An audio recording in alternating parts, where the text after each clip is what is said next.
Hello and welcome to Tech Helpline. It's your host back again with yet another interesting tutorial video. In this video, I'm going to teach you how you can write a bio in Onlyfans. So go ahead and open Onlyfans, go to Profile and go to Edit Profile. You can see the bio right beside your display name.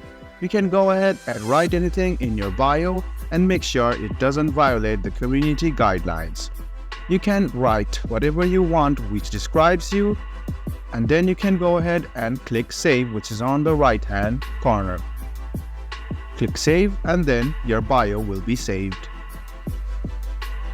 So this is how you write your bio in Onlyfans. Let me show it to you once again. Go to My Profile, which is on the left hand corner, and then go to Edit Profile. Click on Edit Profile and then you can delete it and write a new bio for yourself. After writing a bio for yourself, you should go ahead and click the Save button, otherwise it will not be saved. So, this was a video on how you can write yourself a bio in Onlyfans. I hope this video was helpful for you.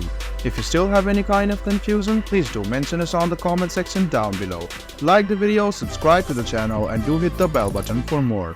Hope to see you in the next video as well. Until then, goodbye, take care and make sure you enjoy.